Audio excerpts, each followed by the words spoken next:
Hey guys, welcome back to the Sauceros podcast. This is our 9th episode. I'm here with Samuel from Flow. Thank you so much for coming out and doing this. I know it was short notice, so I felt like I was lucky because I'm in Phoenix, Arizona, and I've been wanting to get an interview with you. It's been in my mind, and I felt like it was just synchronicity. It just happened to be here. The Zouk Festival going on. So can you just tell people a little bit about yourself so they get to know who you are? So firstly, thank you for coming with me. I'm really happy. It was such a coincidence. It was in the workshop and we were like, okay, let's do this, and it happened. So I'm Samuel from Flow. I'm from Spain, from Tenerife, but I live in Madrid.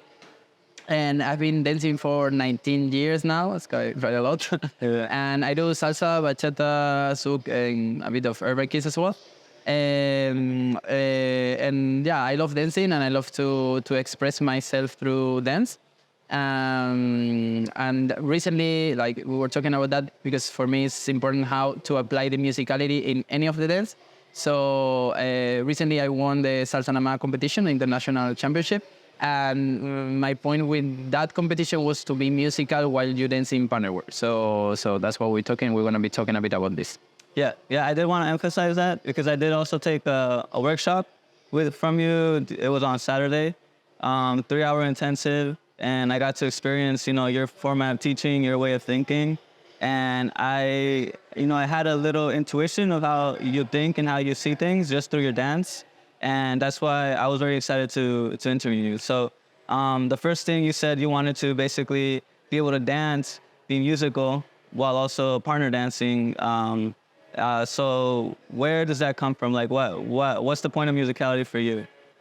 For me, musicality means expression of the music through your body. So it's I listen to something and my body is the picture of that sound, because it's this is how I understand musicality. So usually we are more used to see musicality with one person, which is easier because you only depend on yourself. As I was explaining in the workshop, if I want to put my hand up, I only depend on myself. So this is my move. But if I want to let him to put his hand up, I need to do it in advance and think, okay, I want to do this. So he knows and then he reacts. So the answer is going to be quicker when it's only depending on myself. That's why when you partner work dance, you need to be a bit more in advance of your musicality so you can tell the other person, I want you to do that with me. Okay. So that's musicality. And then do you perform? Yeah. Do you perform? And is there, because I know there's different kinds of performances. Do you do more? I've noticed in congresses, there's those performances that are more structured, more they train, and they're great dancers. But I also noticed that at least from the short time that I've known you, which has been a few months basically, I haven't really seen that from you. Is that? I do have shows right now. I'm dancing by myself. I don't have a partner, so I don't have a couple show. Yeah. But I used to have shows before, and in my shows, what I'm looking forward always is to tell a story, because for me, art is communicating with the people and telling them something. So for me, just going on stage, doing some partner work, some footwork, and that's it, not related, not connected with the music or not. It's not my thing. I respect it, and there is a lot of dancers. They are super amazing, doing this. But what I try to tell is a story. For example, my last show was about slavery. So we build the whole story around slavery to make people think that this happened, that nowadays there is still a lot of racism, and make them open their eyes. They're okay, this looks crazy because it was long ago, but still happening. So I always try to use my voice, because I have a voice, because I'm a public person, to make the people think and try to deconstruct things or stuff. So that's what I try to do in my, let's say, prepare shows. And now I develop a new idea of performing, which is improvisation show, random song. So what basically we have been doing is when I've been working in some events, I did it first time with Sasha from London. We had an event and the organizer told us, can you do a show? It's no, we don't have a show, but we have this concept, which is impro show with a random song. So we make the people choose the song, one of the person of the party, and they play, and we try to do a show for them. And the show is gonna be totally brand new because it's just improv. At the moment, yeah. So we took the idea a bit from the Salsa Open Puerto Rico, that they used to have this kind of improv thing, and the Salsa Nama. and people really loved it. Like the video went super good, and the people there were there, like they enjoyed a lot because it's something like fresh, new, and with like fresh energy. So yeah. Yeah, I actually saw that. I loved it. I love it because I was I'm used to the shows. That's how I entered first through social dancing, and then I joined the team, and then I began performing. So all I saw was the shows, and to me it never really drew my attention. That's like the shows. But what I love about social dancing is the opportunity to just like create in that moment. Yeah. So like it's kind of hard to capture that from performances and shows because you know it's already like pre-prepared. It's already prepared. Yeah. So like coming into seeing the improv show that you did, I feel like it kind of calls or asks or questions the current dynamic. Mm-hmm. You know, I think a lot of people don't question it, and it's awesome to see you do that. So is that what, like, doing that, what does that say about dancer? Like, what does that say about dance? For me, like, I wanted to do that because I think like social dancing sometimes is not like really well like valued. You know, like people do a lot of shows, but they don't have a technique for social dancing. So you see amazing performances, but then you see that dancer on the dance floor, mm-hmm. and he cannot communicate with the partner. So I've been in even some competition that like footwork wise, crazy, amazing. But when you dance partner work with them, it's a nightmare because you cannot like communicate. So we wanted as well to like try to push the social dance, yeah. and to show the people that this is real life communication. You know, we are connecting just right now, and this is what we do is when we social dance. So I'm like a hardcore social dancer, right. And I just wanted to bring that to the stage so the people can see like what is social dance for us. Okay, and so there's a few things I want to go into that because I love social dancing and I see the value in it. I see the value in the sense that for me, it's been like healing. It's been very connective, and it's shown me more things about myself that I know I wouldn't have known had I not social danced. Mm-hmm. So I wanted to ask you what value does social dancing have? Wow, that's a big question. Yeah. Yeah, for me, social dance, like it has the value of like, firstly, is community. Mm-hmm. Because like when you start social dancing, you have a family, like in wherever you are. Like if I move here to Phoenix, I'm sure in 2 weeks, I'm gonna have a lot of friends just because I dance. If I wouldn't dance, it would be hard for me to meet people, you know? Like, so when you social dance, you have a community around you. That's the first thing. Second thing, like it allows to express myself. So I have a lot of things of myself, and dance is one of the biggest things that allow me to take everything out and let me express, be creative, like be who I am, you know? And then it's something that it is international. For me, when I started, it drove me crazy that I can go to Kuala Lumpur or to Jamaica or whatever, and you ask a person to dance and you speak the same language, even if you don't talk the same language. So that's one of the most beautiful things I think social dance has, like partner work social dance. It has that, I think it kind of removes a lot of ideas about what we think communication is. Yeah, totally. Yeah, and so being able to connect with people, just go on dance, there's a connection there and an exchange. Yeah. And I think that putting more emphasis into that will help. I believe it will help a lot of people. And I want to remark that what he said, like, it's an exchange. I love the word he said, because like some people, like I used to work that a lot in my classes and try to communicate with people that the way I see social dancing is an exchange of information. So I offer you an option and you say, okay, I take that option, or no, I don't want because I'm injured or because whatever, because I don't want to do it.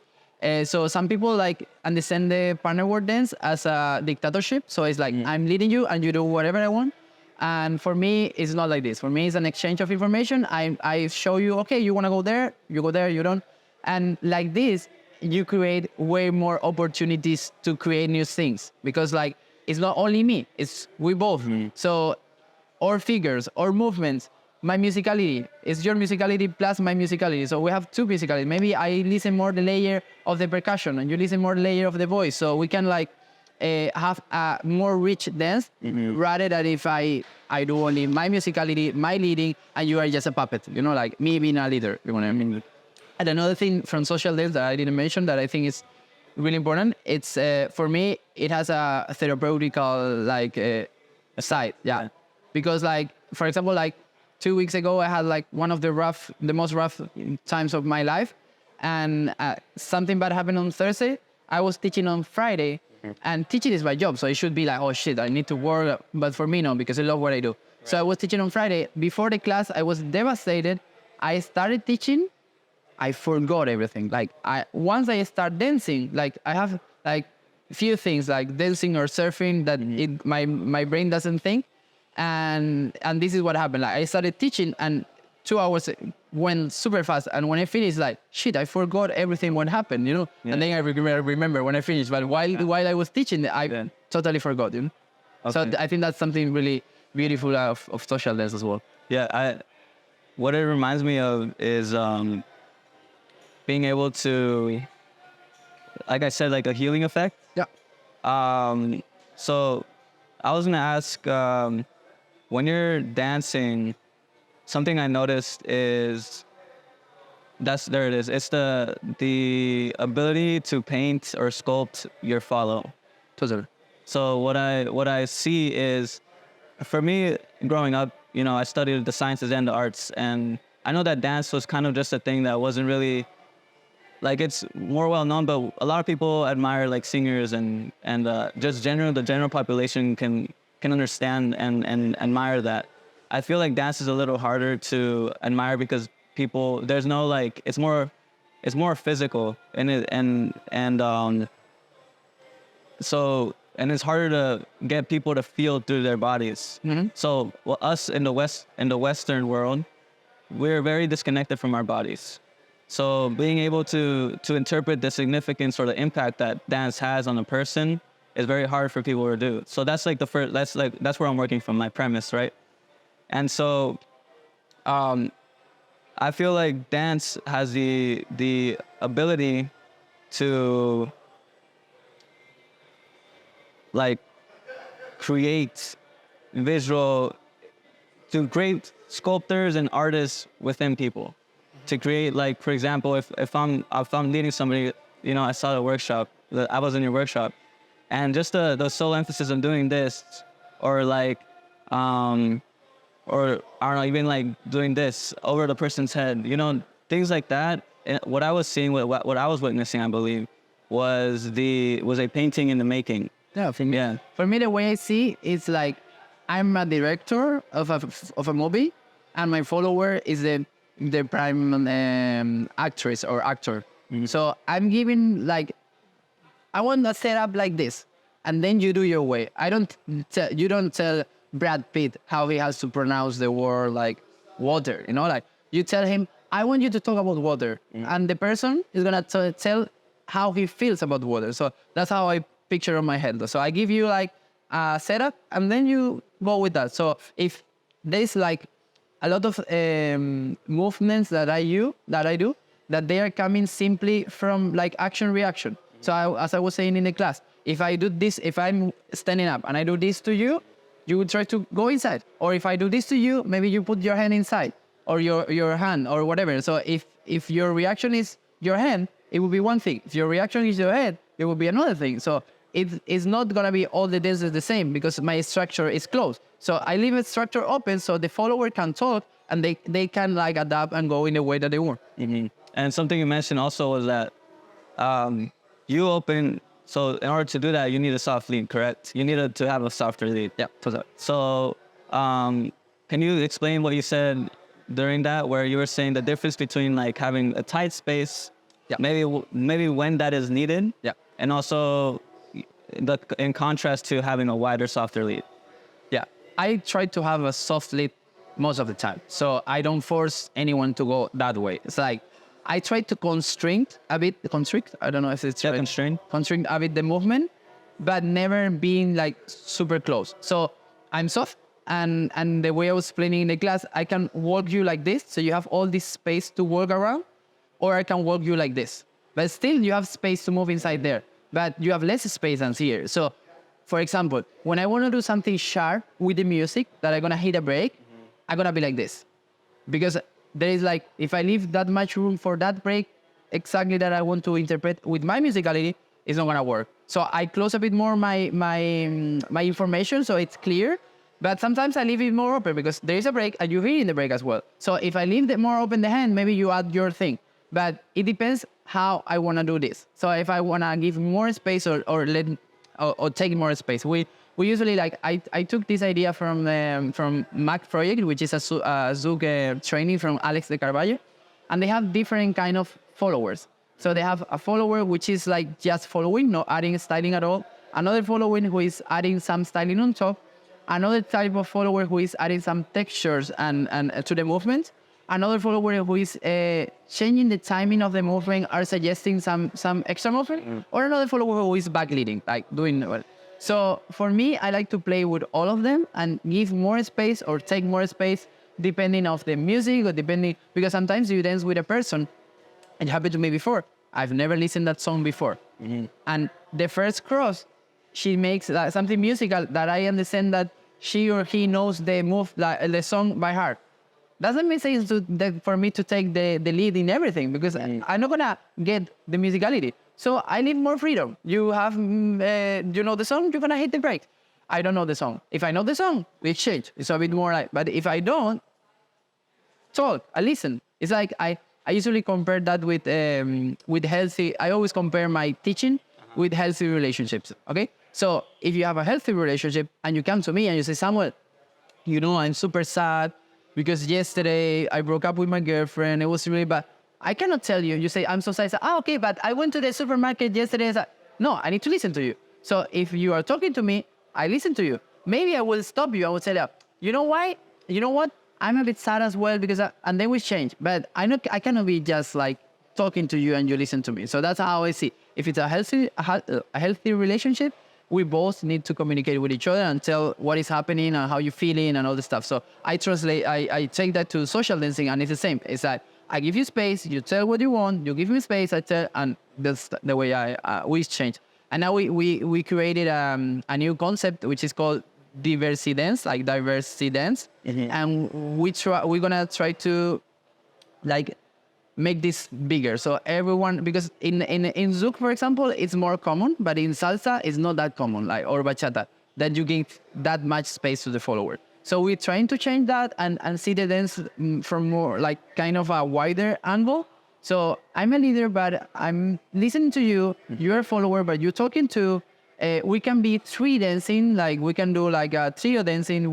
You and me, we lead another person, or another person and me lead you. So we trying to like get out of the box with this diversity dance project. And I think in a few years, we will see dancing differently. Like we started like 5 years ago a project to deconstruct the gender roles in dancing, because back in the days it was not common that we both dance together because we are two guys. Right. And I think we have gotten like to a point that we really like went forward. And nowadays it's kind of more normal that you see two guys dancing. Two guys. Even I was shocked because like in one festival in Italy, Fernando Sosa brought me on stage to do the demo with him. And he usually never dances with men, and in his classes he doesn't allow men to dance together. But change your mind and try to deconstruct your mind is something good. So he decided to bring me on stage and do the demo and dance with me, leading me. Then I switch and I lead him. And for this is a change, because before he was not like up to it. And now he changed his mind. It's like, okay, why not? Let's do it. So I think it's a process. It will get slow and this, but I think the dance will go in that direction. And I will try to push it. Right. Yeah, I think I would agree, because I feel like I have struggled in my dance. Like I just started social dancing like maybe four or 5 years ago. And there's something I mentioned to you where I struggle a lot with the linearity of the performance, of training for performances, because I have a lot of, even the leading, I don't like pulling. And in choreo, you know, you're taught maybe sometimes you have to pull because the follow might have forgotten the choreo, for example. And And for me, it's almost like trying to remove the connection I have with the song to first instill the body movement or the muscle memory, and then and remove that, and then maybe later bring it back. But I guess in performances and in shows, I feel like it's mostly muscle memory, discipline and muscle memory, which is fine. But something I struggle with was like, am I really a good dancer because I can't do this or I don't like it, So what would you have to say to something like that? Like for me, it's two different things. One is pizzas, another is potatoes. It's like still food, it's dance, but it has nothing to do. Like performances, for example, even when we do this improv show with a random song, like your energy go always higher, way higher, and your like power is higher because it's a show. You need to show the people what you're doing. So in social dancing, I don't use this energy at all, or I don't do lifts, or I don't do tricks, or it's not the way I understand social dancing, because for me, social dancing is a comfortable communication. And if I do this, I'm getting you out of your comfort zone. So I don't think that's for social dance. So when you train for a show, when you're performing, your grip, your energy, your everything have to be like bigger because you're showing to the people. But when you social dance, like you kind of relax more and your connection is like way softer. And I think you need to like change your mind. Now I'm in a show mood, now in a social dance mood. Because that's the problem of performers who don't social dance that much, is that when they go to social dance, they try to do that. And it can hurt people. Like, I was dancing once with a girl and she grabbed my finger like this, and my finger went like this, and I got injured because she was gripping me like this. And it's like, this is social dance. You don't grip like people like this. For a show, maybe you need that grip because you are doing 15 spins and then blocking outside. But for a social dance, you don't need that. So I think that's important, like to keep separate those two words. How would you tell people, like, I know you mentioned diversity through dance, right? What do you see from other instructors or teachers that made that, like, because I feel like that's not really a common topic. No. So where do you think, what are they missing, or what's missing in the public awareness that to change that? I think firstly, and now this has changed a lot.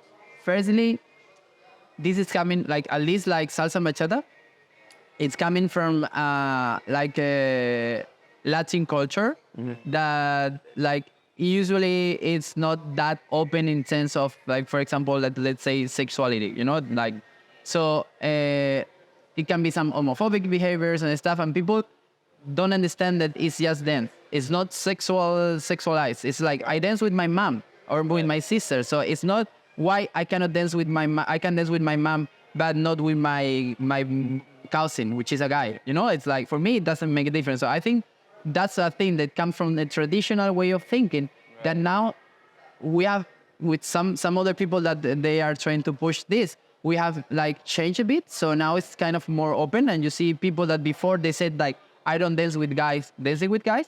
So this is happening. This is a change. And for example, in the classes, we have been for 5 years talking about follows and leads, not men and women. But most of the teachers who are teaching salsa and bachata, they're talking about men and women. Right. And it doesn't make sense, because like, what if I want to be a follower? And I encourage everyone, guys, dance as a follower. Your dance is going to be way better. Girls, dance as a leader. Your your leading is gonna be way better because you understand the other side, and that has nothing to do with your sexual orientation, with your identity or whatever. It's just dance. And trust me, once I started dancing as a follower, my dance as a leader went way higher because I understand what was hurting the other person, why it's not comfortable, and the way you connect with the other person, the time to connect. Because before, back in days, I didn't allow myself to have this connection time. 10 seconds, 15 seconds, whatever you need to connect with your partner. Then you start dancing. If you start dancing since the very beginning, it's going to be bad. And if you, for example, there's a dancer that I adored, which is Anita Santos, from Nadera Anita. And every time I was in a festival and she was there, she's good spinning. So people were asking her to dance 1, 2, 3, 5, 6, 7, and 1. It's like, this is not fun. You need to connect first with a person. Like, you have to have a first date to go with that person to her room or whatever. Like it's a process. So you need first to connect with your partner, and then you can do more stuff. So for me, having this opportunity to dance as a follower, I understood that this part of communication is really important to create that like an atmosphere where you feel comfortable and you can like flow with the other person. So I think this is one of the things. And another thing is like it's difficult to get out of the box. So for example, what I was saying in the class, I was here in Phoenix having a salsa lab, which is not a regular workshop. It's something different. It's 3 hours, and it's a concept that I'm doing in different cities.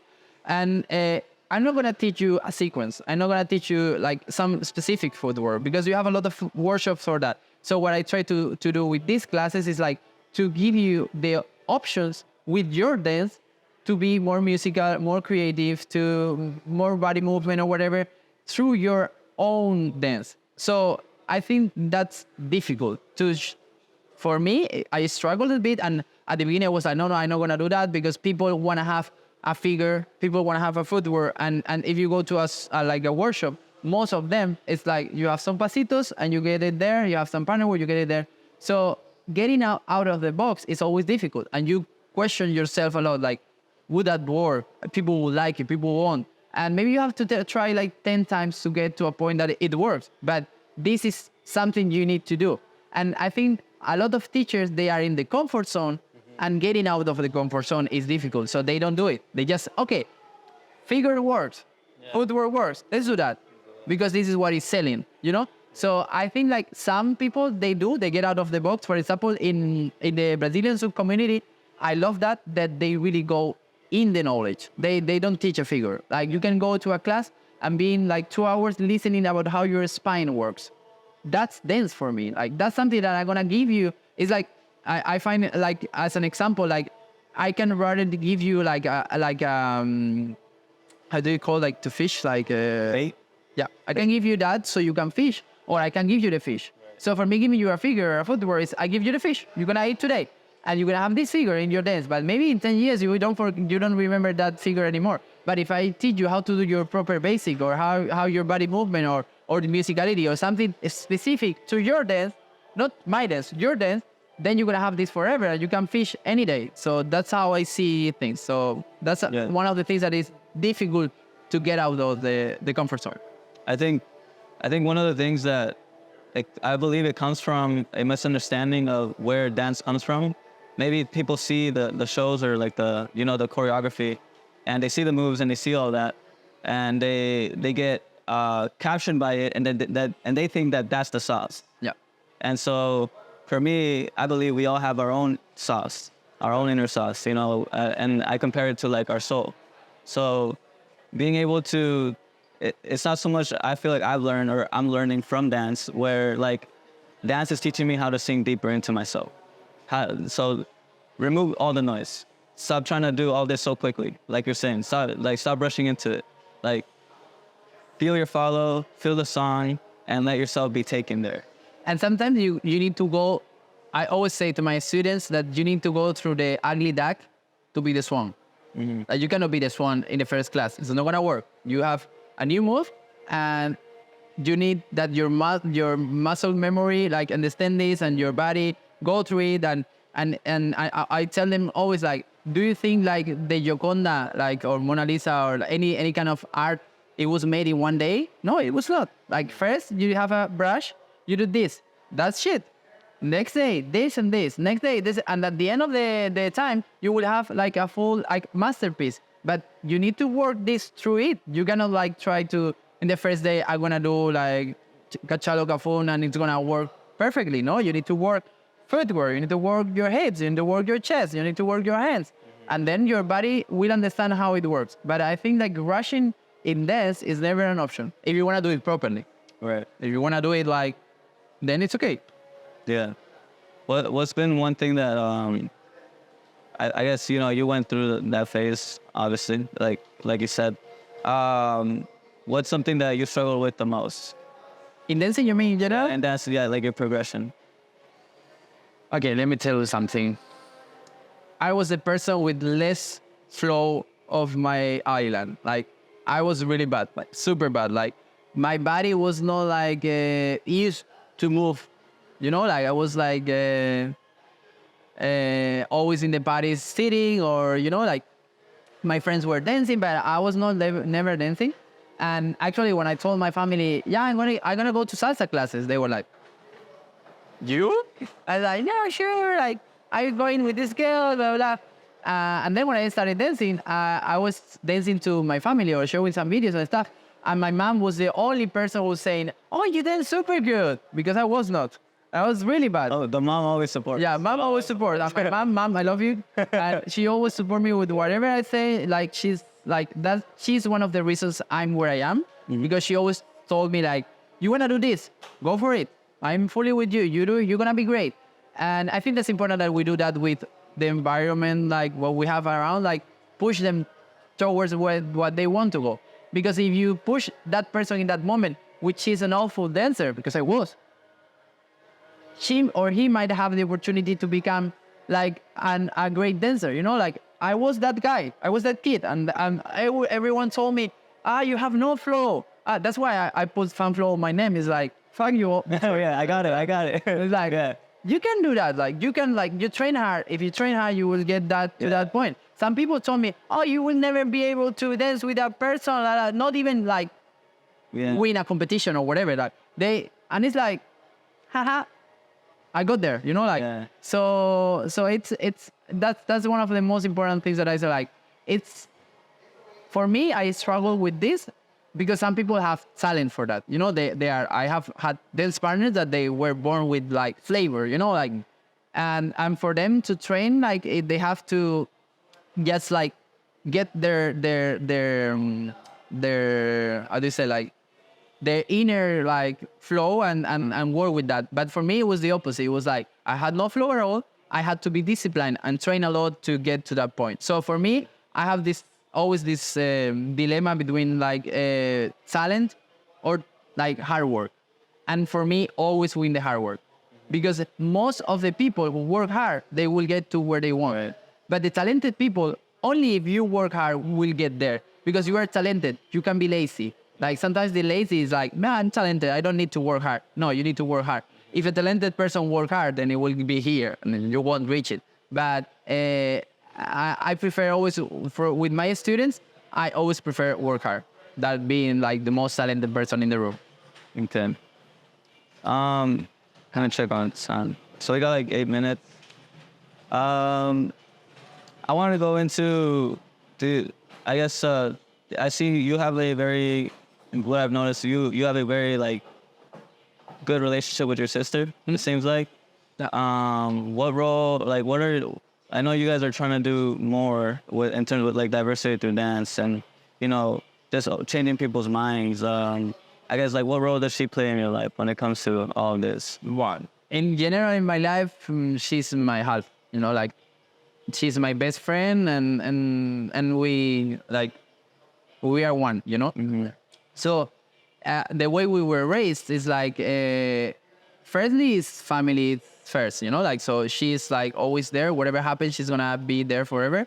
And secondly, it's like we were taught when we were kids to respect everyone, you know, like, so that's one of our biggest like values, is like respect everyone and the way they think. And you, of course, you have a different way of thinking, but it doesn't make like this way of thinking lower or whatever. It's just different, you know.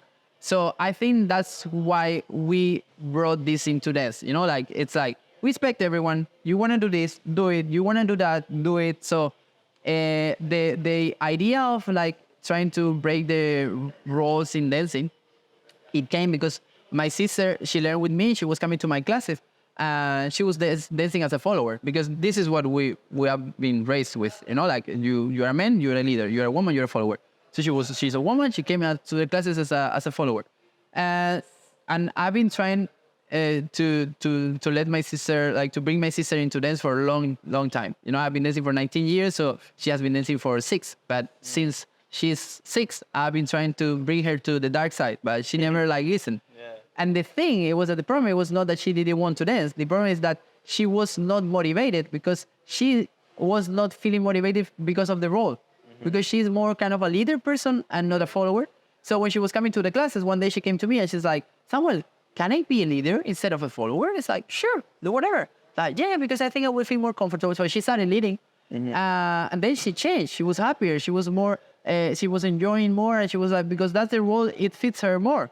And then we decided like, okay, it doesn't make sense to be doing this. Why if we open and we let you decide what do you want to do? So in our classes, the first class, we always say, guys, we're going to have leaders this way, followers this way. If you are more like, feel like a leader, you go there, follower there. If not, you stay in the middle and then you're going to decide which role you learn first. Because we think that it's better to learn first one of the roles and then the other one. Otherwise, you get a bit like stressed. But we empower everyone to learn both. So we opened like the concept like this and it worked pretty good and our school was getting bigger and the platform we had, like, it was bigger and bigger and people were like doing it worldwide and tagging us and stuff. So I think like we did a great job together and she's like strong woman, like who is empowered and who is like pushing and fighting for what she thinks she's it is right. And a lot of people like follow her and got inspired by her and now are decided, I'm a woman, but I can lead and I'm gonna push myself and I'm gonna be there and try to teach as a leader because, it's rare that you see women teaching as a leader, So I think like for me, she's an inspiration and I think like we both kind of like push the scene in that direction and everything that you do in teamwork is better. Like, right. Because you get like, I get a lot of ideas from her. It's like, what if we do this way? What if we do collaboration with that person? What if we talk with that person? And what if we do interview or whatever, That's for me, when you told me about the interview, I said like, okay, I'm in because I think it's really important to share your ideas or what you fight for, because the more people we know it, they will say, okay, look, someone thinks that way. What if I change my mind? Because I'm never close. It's like, I listen to what you said, and if it makes sense, maybe I change my mind, So yeah, so we are like, I think we are a good team. Yeah, no, you guys, I think so. I would say that. The only problem is like in terms of working, we always need one follower because we both like our main role is leader. Yeah. So yeah. Are we switching? Yeah, we switch. We can do it, but Yeah. like still myself as a follower, I know all the technique, and when I'm dancing, social dancing, I know what I'm doing. But sometimes my body is not used to it. It's what we were talking about, the muscle memory. Like when I go to a social, there's like people waiting to dance with me as a leader, and I feel a bit bad. Like, no, there's a queue waiting for me, but I'm gonna dance as a follower with a random person I'm gonna ask. So I need more time to practice to feel more comfortable in that role. Okay. Yeah, and that's also one of the reasons I wanted to create the podcast, is because we need the concepts. We need the story and the mentality behind the dance. Yeah. And so I think something that I picked up from even like this conversation is maybe the reason we're rushing into things, or even, getting so stuck in that place is because we don't know who we are. Yeah. In a sense. And what I think is like, you're raised like this. So you are raised in the US and you have values from US, and this is what you were raised. And then when you grow, like, at least the way I see, like, you deconstruct a lot of things and you start doing this. And your whole life is gonna be like this. You never are like this. I think you're gonna never be like this. So you're gonna be changing your way of thinking during your whole life. So for me, that's like, for example, let's say when I was raised, when I was a kid, you marry a woman because you are a man. One woman. So I was like this. So the moment I understood there were gay people and there were like lesbian or queer people in general, I said like, 2 women can get married. Then I understood that there is poly. So you can marry, like you can be with more than one person. So you can be with 2 people. So then you can keep open. So I think in dancing is the same. We were like, I grow up being a man leading a woman. So here. Then a man can lead another man. Here. Then 2 men can lead another man. There. So now you can kind of open. So and we use the voice we have to try to like open the people's eyes as much as we can, because this is what I like from my friends. My friends are always super open-minded, and they tell Samuel, what if you think like this? Like, I never thought that way. You know, we have a deep talk about that. So those are the friends who open my eyes. So I try to use my voice to open the eyes of the people that are willing to listen to that interview, for example. Right. Yeah. Yeah. Thank you guys. I think that what you're doing, it's great. You're changing. You're really revolutionizing. I feel like even in the way you dance, it is seen. In the way you teach, it is seen. So I received it, and I'm really grateful for that. Anything else you'd like to add before? I don't know, guys, like support these kind of things because he's making a big effort coming here early to recover and stuff. And sometimes like we don't value those things, like in general, like the work which is behind those kind of interviews and stuff. So I'm super happy to be part of it. And I hope you get a lot of success and the channel goes super big. Thank you. Share with your friends. Yeah. And thank you very much. All right. Thank you.